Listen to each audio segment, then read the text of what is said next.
Well, hello everyone, and welcome to the December 2024 Digest, the final one of the year, where I'm going to be talking about all the stuff that I finished in December of 2024, and then we're going to be doing a little bit of stats at the end, so I guess if you're interested in that, you can have a look. I also talk about some of the things I'll probably be consuming next year and other things like that, but check that out if you're interested.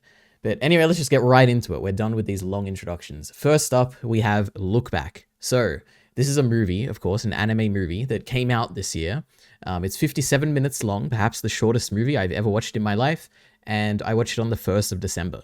So I guess for this one, there's a bit of a preamble to talk about, which is, I guess, firstly for context, if somehow you're watching this and you don't know what Look Back is an anime adaptation of the manga Look Back, which is something that I consumed last year, one of my favorite things that I watched last year, or consumed, I guess, and I gave it a 5 out of 5. It's made by the same guy who made Chainsaw Man, Tatsuki Fujimoto, and of course I love Chainsaw Man. And he also made Goodbye Eri, which was the best thing I consumed last year, which is also a manga, and probably the greatest story ever told, perhaps. And maybe one day that'll get an adaptation as well. But anyway, so this is something that I was very much anticipating. I think at the end, like in December of last year, I think I even said that this is the contender for like being the most anticipated thing, or it has a very high potential of being something that would be like my best thing that I would consume this year. So I guess we'll see how that panned out. But I guess that's the first bit of preamble, just so you know, like my thoughts going into this. I guess also I watched the trailer for this a few months ago, and I had a very negative, well, no, I would say not very negative, but I had a negative reaction to specifically the art style and the animation, where I looked at it and I thought, okay, this initially from the first stuff I saw from this, it looked really good. But then when I watched that trailer, it looked kind of a bit like rough and like CGI-y, and like some of the movement looked really weird to me, and I was like, okay, this is very worrying. And that was like the first kind of sign of like, okay, maybe this movie isn't going to be as good as I hoped. And in addition to that, there was a whole build up to this, which is that initially this came out quite a long time ago. Like, I don't even know what, but it was many, many months ago in Japan, of course. Then it came out in America, and then finally at the end of like October, I think it came out in Australia. And I was planning, I was like, okay, finally I can go. I'm going to go to a theater, my local theater, and watch this. I'm in person. It's going to be crazy. And then like the next day or something, they announced that it's coming to Amazon Prime. And I was like, okay, I can finally, you know what? I don't need to go to a theater. I'm probably going to cry watching this movie, because obviously I almost cried with reading Look Back the first time. Or maybe I did cry. I don't even remember. But I can just watch it in the comfort of my own home. I can cry as much as I want. It comes out in like at the beginning of November. It's not even that far away. So great. I waited, another week. And then I thought, this is going to be an interesting movie. It's one of my favorite stories ever, Look Back. Why didn't I watch this with a friend? So then I waited, and then I think another month went by, and she was finally free, and then we watched it together. And I think I promised that I'd shout her out, so shout out to Adriana, I guess, if you're watching this. And I guess the final bit of preamble to say is that we watched the dub, so I only have experience of watching the dub of this. I have seen a few reaction videos afterwards, and they were subbed, but that is all the preamble out of the way. To say what I thought about this, let's start off by saying that this is obviously a 5 out of 5. This is, like, I think very clearly, this is the best thing I've consumed this year. It's one of my favorite anime things I've ever seen. I was completely wrong about my impression from that first trailer, where I thought that it didn't look that good. This is beautiful, like in terms of just pure visuals and production in every regard. I have like a bunch of notes I want to talk about, but this is better than the original manga. I enjoyed this far more. I think it still has the same drawback of the original manga, which is that I think the ending is a bit too ambiguous, and I don't think I can come up with an interpretation that kind of feels, I guess, satisfying. But overall, this is fantastic. Like right from the start, like initially you open this movie with basically you hang on this really long shot of Fujino drawing in her room, and immediately I was like, okay, I'm wrong about this. This is fantastic. So it was a very quick reaction to Look Back here, but it's amazing. Better than Heavenly Delusion, believe it or not. I love this a lot. So now I guess let's look at my overall notes here. So I already said it's better than the manga, pretty crazy. The other thing is the production elements. I just want to talk about how great this is. This is one of the best looking anime things I've ever seen. This sequence here particularly, if you can see in the image here where she's like skipping in the rain and kind of hitting the water with her hand and everything. It's beautiful, both, I guess, emotionally and also, visually and music-wise and everything. It's fantastic. I think it's the best sequence in the movie. I love it so much.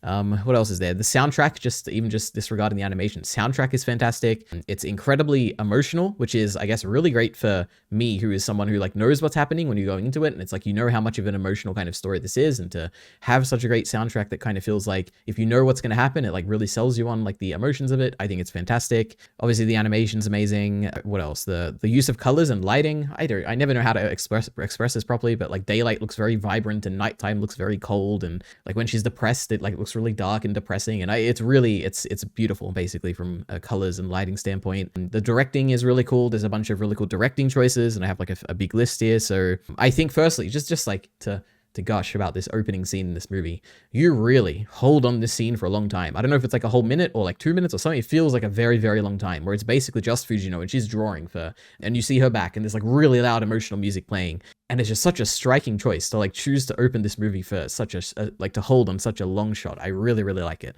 Like in multiple regards. Like number one, obviously it shows like the time and passion and effort that like Fujino is putting into something. And she's not necessarily like showing that she's enjoying it or anything, but like clearly she does because of like how much time she's putting into it. So that's really cool.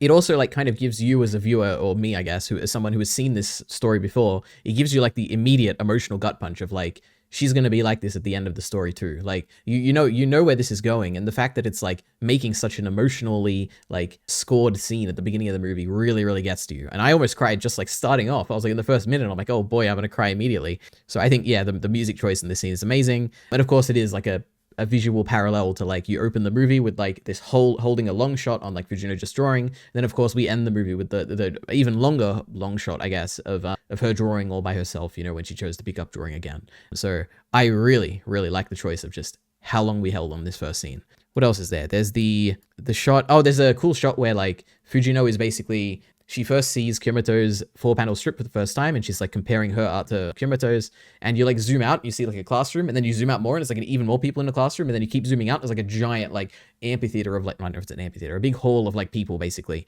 I like it, cool things like that, where it's like, you don't have to do that, but look how cool it looks, and how metaphorical it is, and it's showing how stressed she is, and worried that everyone's like judging her and everything, it's great. They also do a very cool like wacky animation / art style of Fujino's little 4-panel strips, and it's really cool. Like they have really cool like pastel-y colors and really rough art and everything. Really cool. They don't have to do that, but they did, and it looks really cool.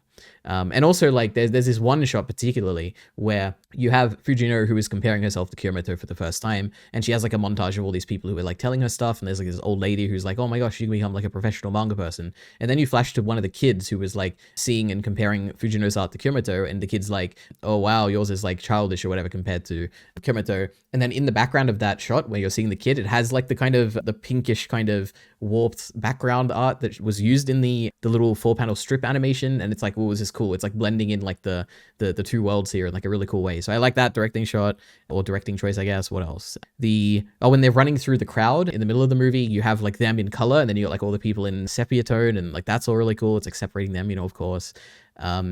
And there's just like a bunch of just miscellaneous cool like directing things or storyboarding things where you got like shots from outside windows, you've got like really cool angles and just general things. This movie is like a beautiful movie to look at just generally. And the backgrounds are like amazing too. Like most of the time they're like really detailed and have really interesting things that you can look at and see and be like, oh, that's like a really cool detailed world here.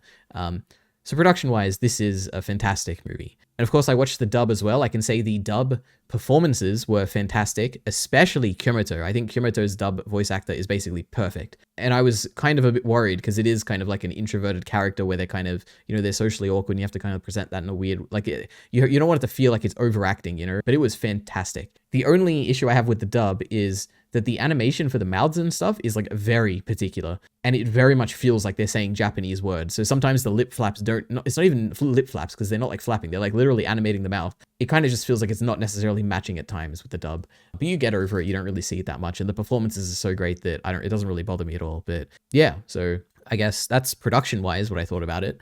What else is there?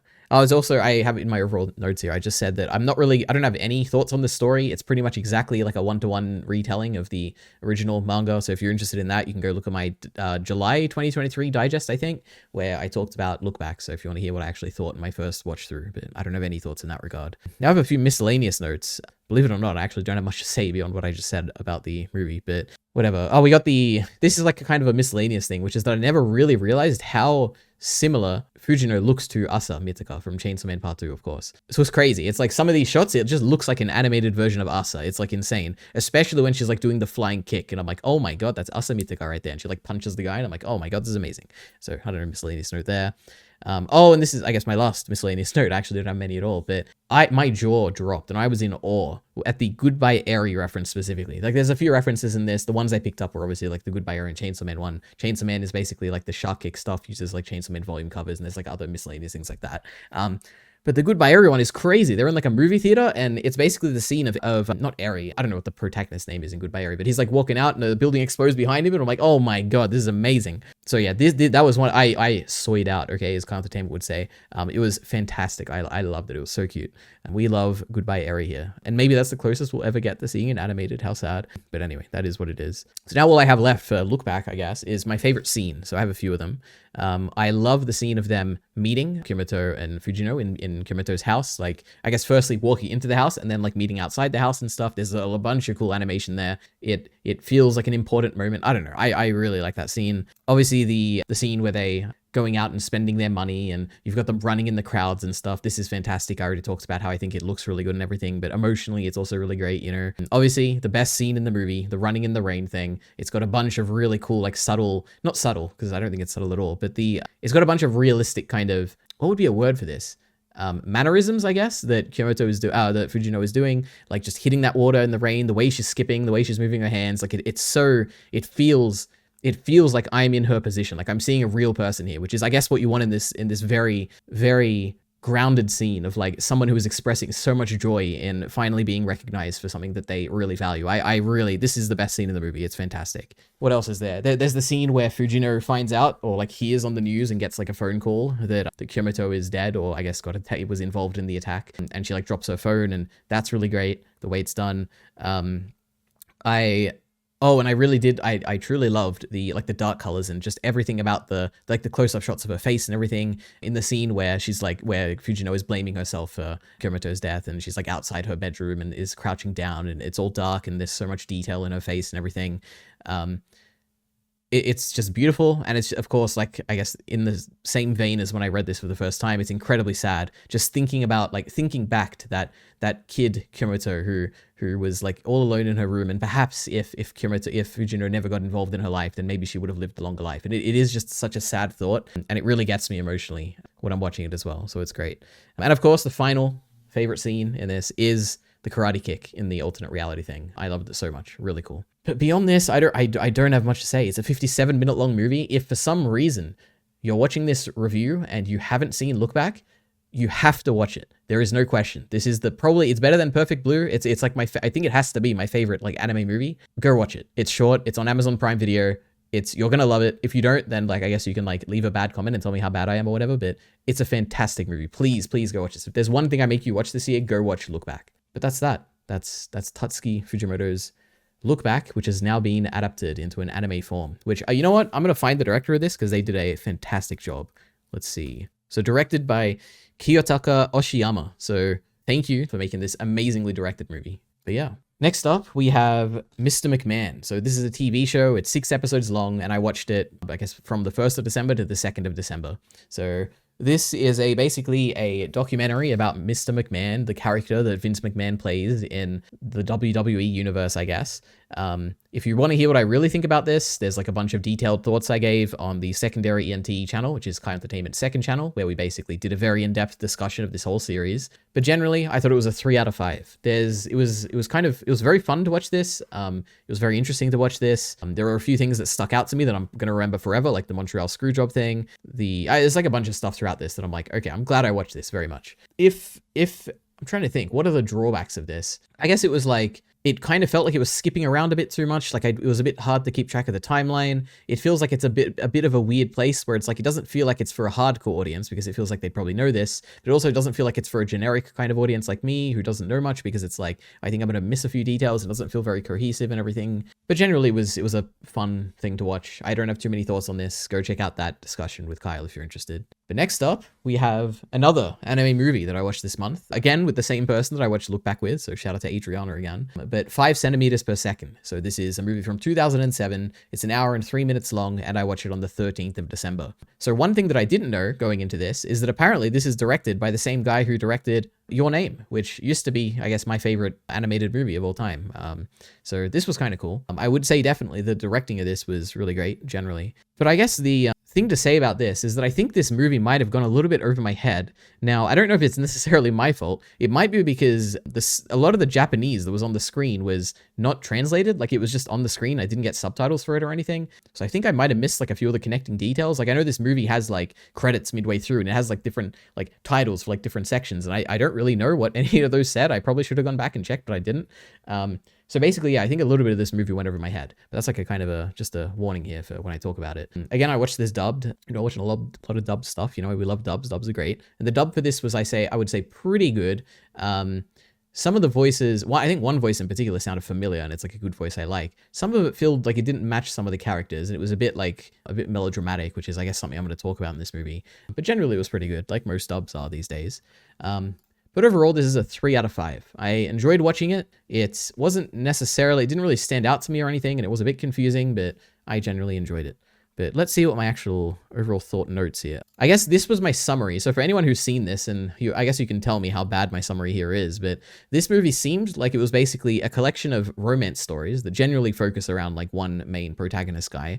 And it's basically a bunch of romance stories where the romance didn't pan out. So initially you have like this guy who is, it's basically, I think the opening of this movie is you're following this guy who has a childhood friend who he like has a crush on, and they're in love basically, and they finally meet up and they kiss, or I think they kiss, and then they promise that, one day when basically they're long distance lovers or whatever, and one day we're going to get back together and we're going to, be together. That's the first story. Then you like have a big time skip, and then you follow a second story of this girl who is like going to the same school as this guy, like he's basically much older now, and this other girl is like in love with him, but he doesn't reciprocate the feelings, and there's like a whole story there. And then the final story is basically like where I think it's like another skip, and it's like in the future, and it's kind of showing that like this guy has clung on to this relationship that he was hoping to have with this girl, even though this girl eventually just moved on and they never got together. And it's kind of like a sad thing of like he was never able to move on, and it kind of hurt the people around him because of it, like that one girl who was in that middle story. That's basically my understanding of this movie. Now, I might be a bit off, and I think it does end with a happy ending a little bit. It was a bit ambiguous, but it does seem like he does move on in the end. But that's my general take on what happened here. And I don't really have any strong thoughts besides just saying that I really, really liked the middle part of this movie, where we were following that girl. She basically we're following a story of like unreciprocated love, which is what I said, where you have this girl who has a crush on this guy, and she doesn't realize that he has someone else that he's waiting for. And the appeal of this is really just like the sympathy you feel for this girl who is like, she's doing small things. Like, for instance, she's not wanting to commit to a specific college because she's like, she wants to be like wherever he's going. And it's like kind of, this love is kind of like holding her back from living her life. And it's really sad. Yeah. It's like the small details, like things like that, like not wanting to commit to college, like that kind of stuff is the real, like, I guess the descriptive realism that I think is really engaging in this middle part of this movie. Then there's the really cool scene that she's basically a surfer, and midway through like this story, or like maybe even toward the end of it, she like rides a successful wave. Like she does a really successful like wave riding thing. I don't know anything about surfing, okay? So I don't know if that's like a big thing in surf or whatever, but she catches a wave or whatever.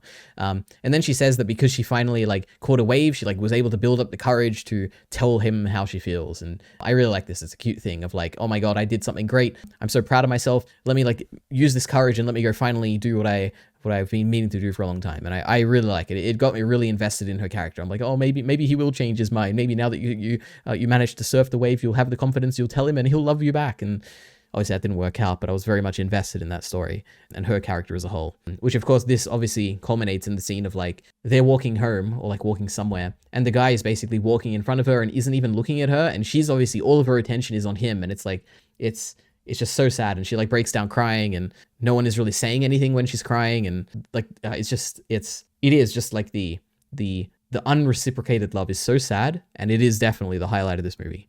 But I feel like I've said that enough. I've repeated myself a few times here, but generally, yeah, I don't have too much to say on this movie besides that. I guess the one like actual negative thing about this movie to say is that I think a lot of this movie centers around like symbolism in a similar way to how Your Name does it. Now, I'm not going to spoil Your Name, but Your Name has like some similar thing to what happens here, which is in this movie, there's like the symbol of like a rocket taking off or something. And it's like, you see like these abstract visuals of like, oh my God, there's like, we're on a different planet now, and the sky is all lit up, and there's like a spaceship that's going to the moon, and not the moon, I don't know where it's going, to Mars or something.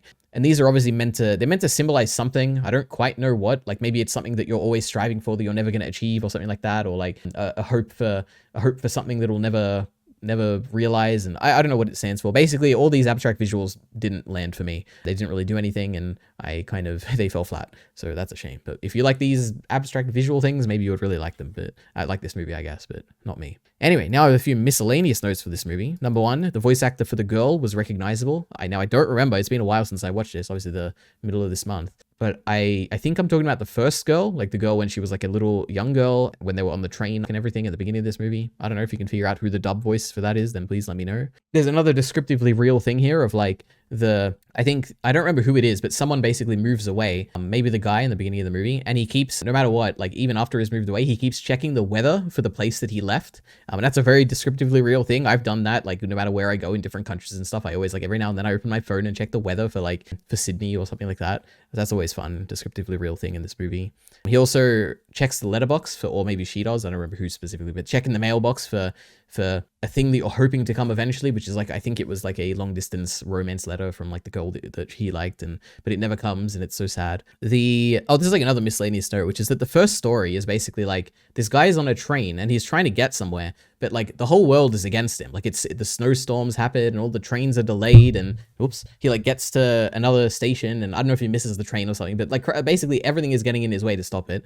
And it very much feels like not the movies, I don't know what I was gonna say that, the dreams I've had in my life where it's like, I need to get to a test in time, but like everything is like stopping me from doing it. Like I wake up and I need to get dressed, but oh no, my clothes are in the washing machine and they're wet. And now what do I do? And then I go I want to go to school and oh my God, my parents are still asleep, so they can't drive me. And oh my God, like I get to school, but oh my God, I don't know where my class is. And it's like, it just very much felt dreamlike and kind of a bit absurd, but I liked it. Another thing the movie does is that it has some narration at some points where like a character will be reading out like a long distance letter, or maybe they'll just be narrating their thoughts or something. And sometimes it's good, but at other times it's definitely a bit like either overacted or like melodramatic, where they're talking about like very flowery language, and it's a little cringe, I guess, at some point. So I wasn't necessarily a fan of the narration, although it did work sometimes. Another kind of interesting thing is that I think the first arc in this movie, and maybe the second one as well, is kind of a world without the internet, because I don't think they have cell phones and stuff. So when he's trying to organize to like get on the train and go somewhere else, it's like he has to like manually figure out where to go, and he can't communicate with the girl because she doesn't have a cell phone. Like, how do you tell her that like you're still coming but the trains are delayed? And it's like a whole thing, and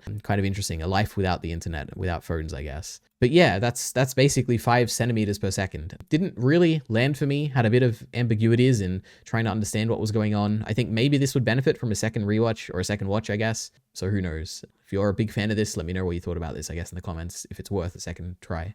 But yeah, that's 5 centimeters per second. Next up, we have a movie, a Christmas movie called Hot Frosty. So this is a movie that came out in 2024. It's an hour and 32 minutes, and I watched it on the 23rd of December. Now you might be thinking, oh my God, Ari, you watched a comedy movie? Oh my God. And believe it or not, I did. Again, this is one I watched with my friend, the same friend I watched Look Back and 5 centimeters per second and all the other stuff we'll talk about in this list. But I did. I was in the Christmas spirit, you know. I'm like, okay, let's watch this Christmas comedy movie.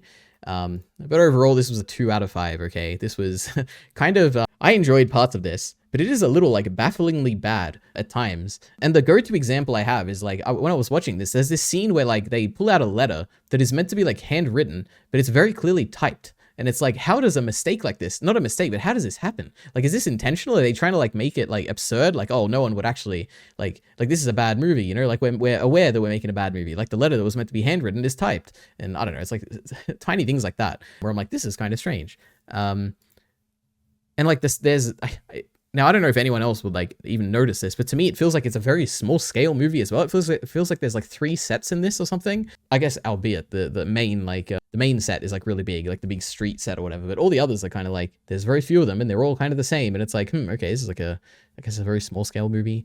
And there's also like another production thing, which is like, there's a lot of snow in this movie. And of course it's like Hot Frosty, you know, it's about a snowman and everything. And it's a Christmas movie.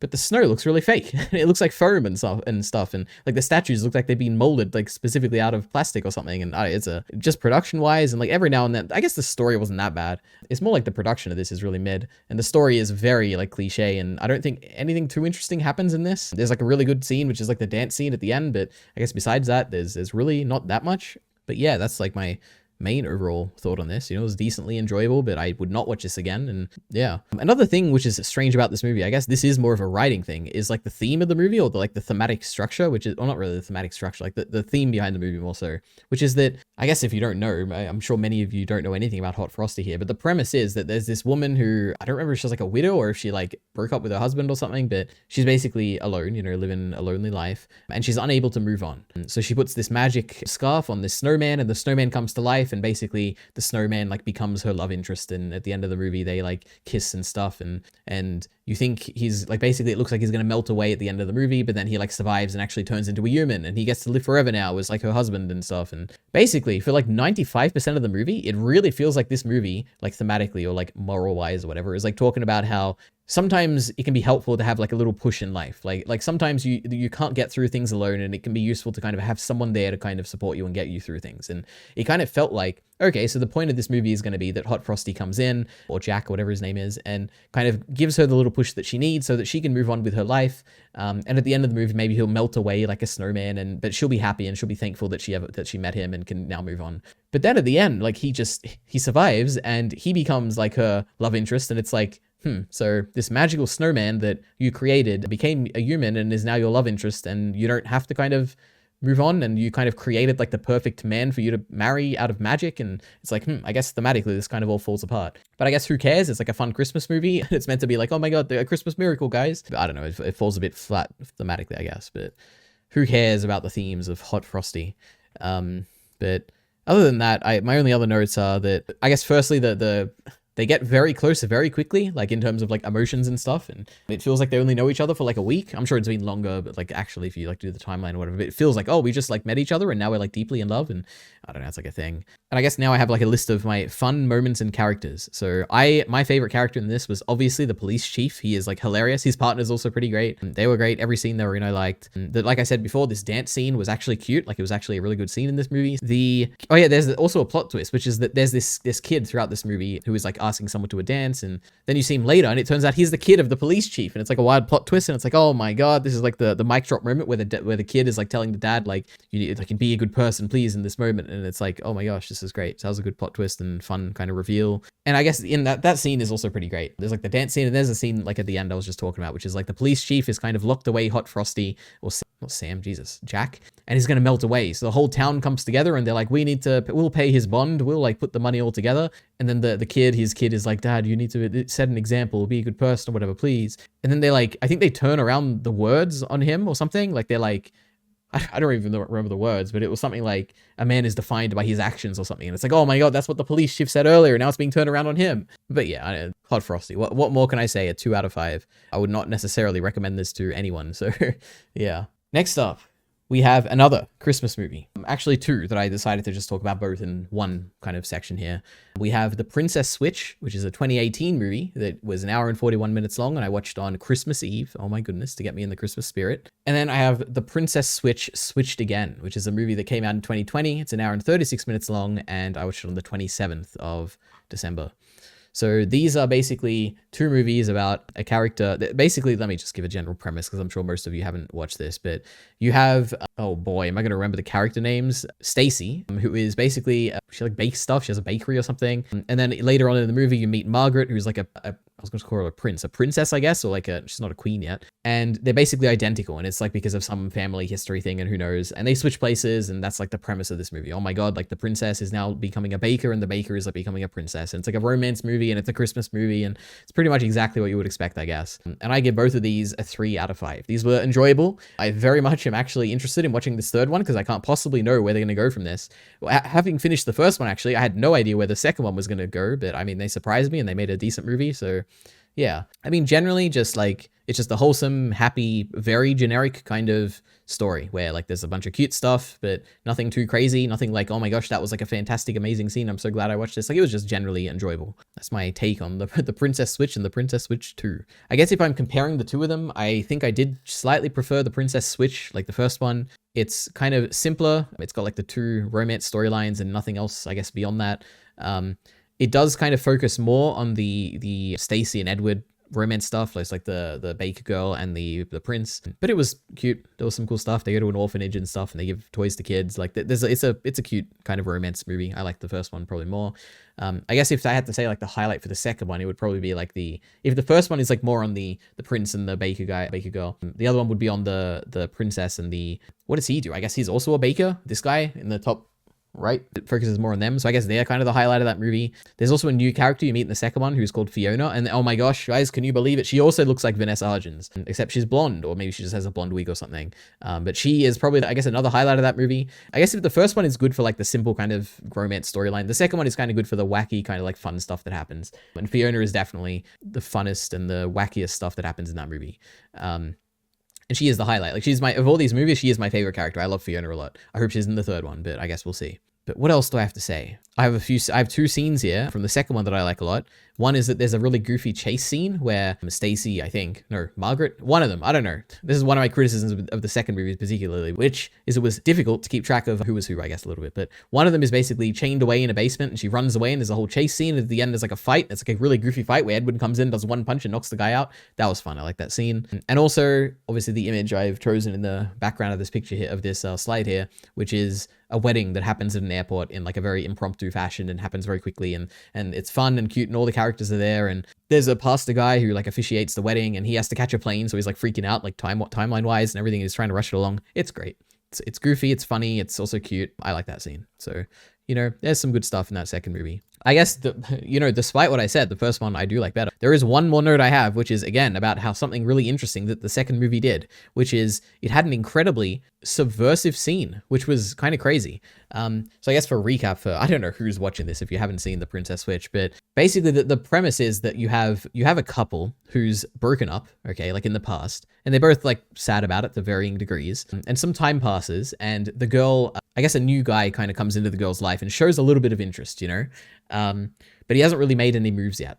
So then they go to this like party, basically, and all three of them are there. You got the girl and the guy who used to be together, and you have the new guy, and they're all there. And the new guy goes up to her and like kisses her hand, and it looks like he's about to ask her to dance, okay? However, the old guy, the old friend, also like kind of wants to do the dance thing, but he's too late, and it's like, what I was basically expecting in this scene is that the new guy is gonna like kind of do the dance, and he's gonna get the girl and everything, and it's gonna be like a jealousy or like a lack of confidence storyline or something. Like that's gonna be the thing. He's gonna have to overcome his jealousy, or maybe he's gonna have to learn to gain his confidence, and he's gonna get the girl back that way. But no, that's not what happens at all. As the guy is like kissing the hand, like the new guy, the old guy comes in and is like incredibly confident and basically like makes a funny one-liner joke about like dancing and something, and then asks her to dance. And he like takes the girl from the guy who was about to like dance with her. And it's like, this is the most subversive thing I've seen in my life. Like it completely subverts like the jealousy and like lack of confidence storyline.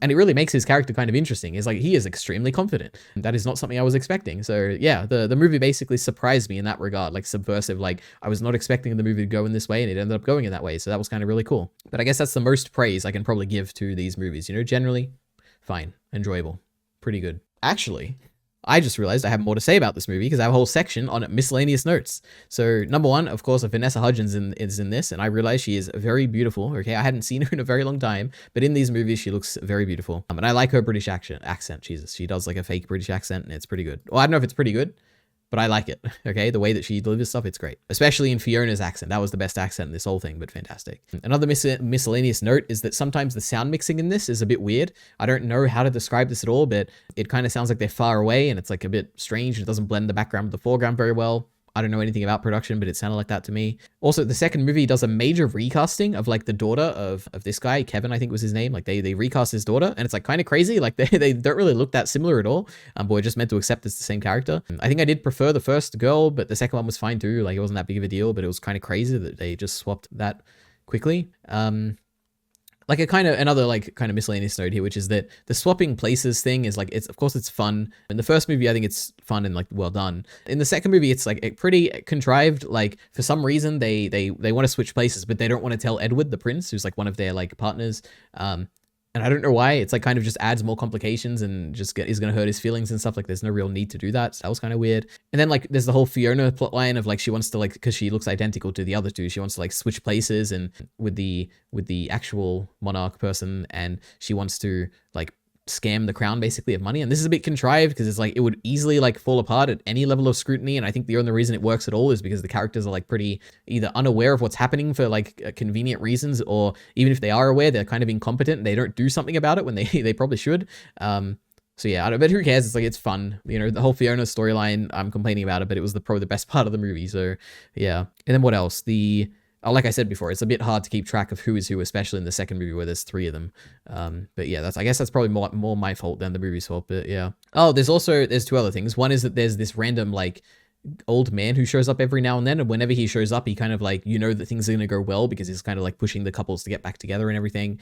It's kind of like he's like the spirit of Christmas, or like old man Cupid or something. Like, I don't know, he's basically not a human, obviously, but it was fun, cute little thing. And oh my goodness, this movie does something that I hate in real life, okay? So it's not like a bad thing about the movie, but my God, there's a lot of switching places here. And Fiona does switch places with Margaret at some point, or like she basically, everyone thinks that she's Margaret at some point in the movie, and she's like being mean to people, and she's like telling them off and stuff. And I'm like, oh my God, you're destroying Margaret's reputation forever. People are going to think that she hates them. And oh, it's just terrible. I hate when that stuff happens in real life, where like people lie about you, or like even like in a joking way lie about you, and then people believe it. And it's like, oh no, now I have to deal with these lies that are out there.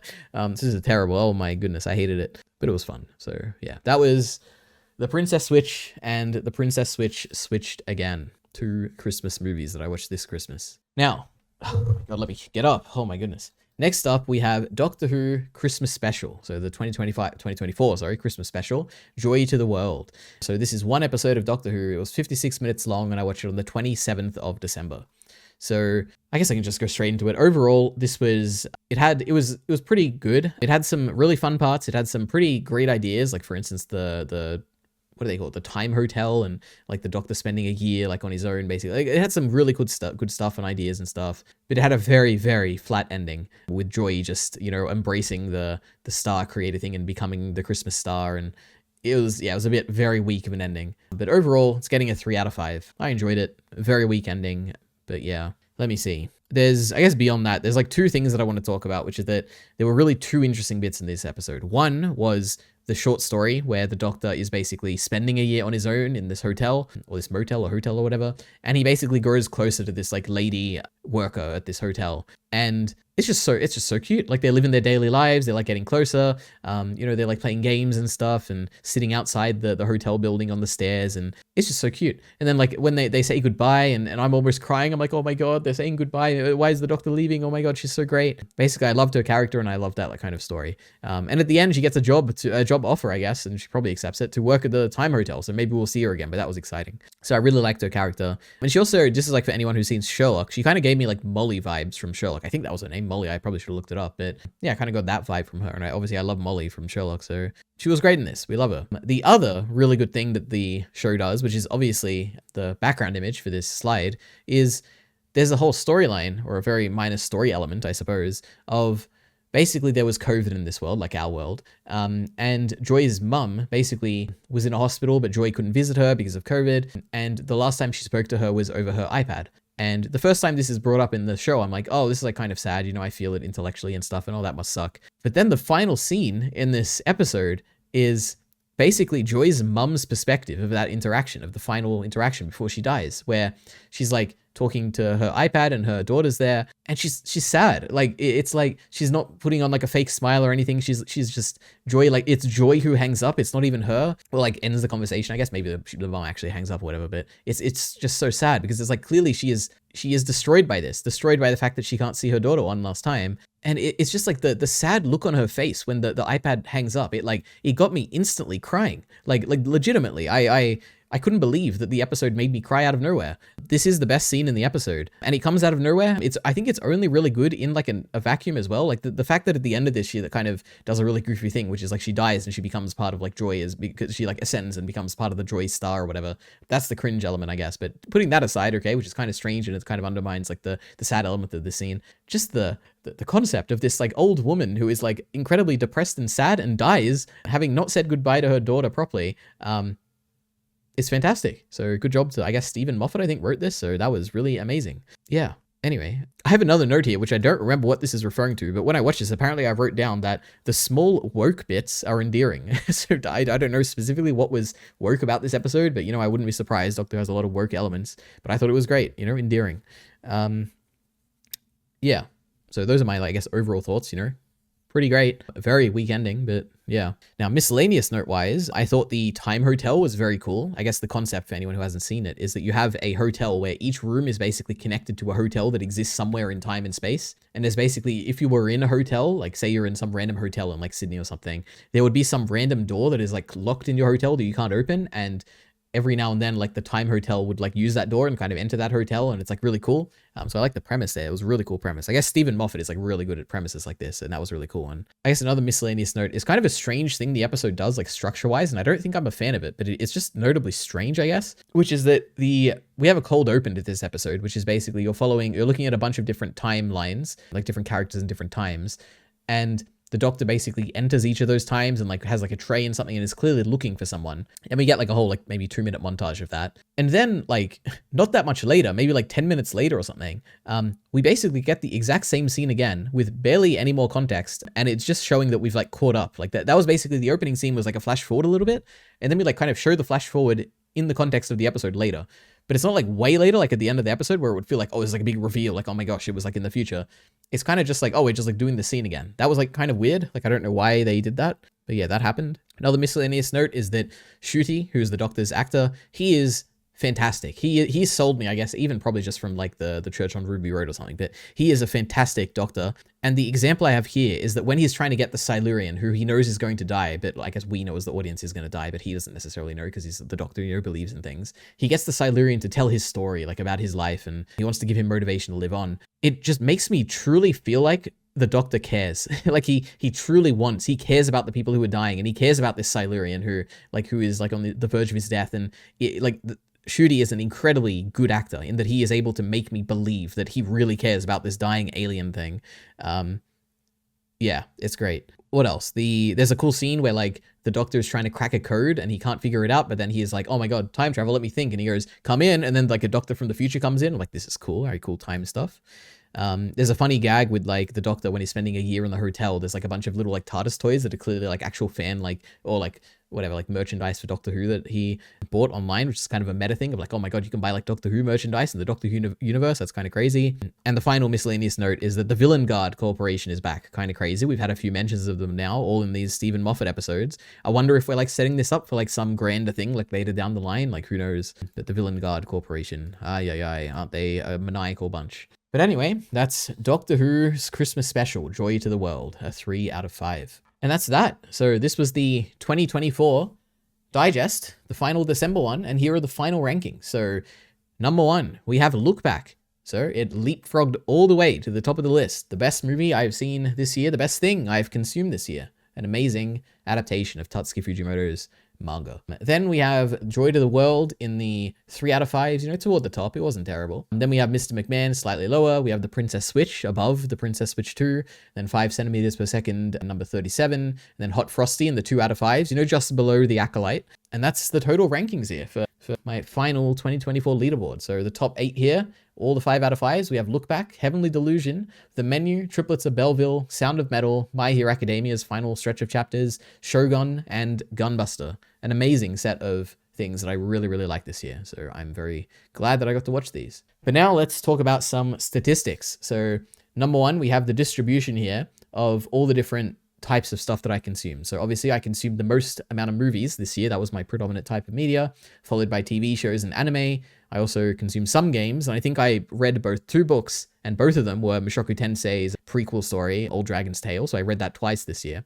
I technically did also read like 95% of Mushoku Tensei, but I didn't read the first 7 volumes, so I didn't count that, I guess, in my digest, but I also read that technically. And I read 2 manga, which are Fire Punch and, I guess, My Hero Academia, the final chapters. So, yep. I consumed a total of 613 hours of things, and 390 of those hours, so the overwhelming majority, were games. Makes sense, I play a lot of games, and they take up a lot of time.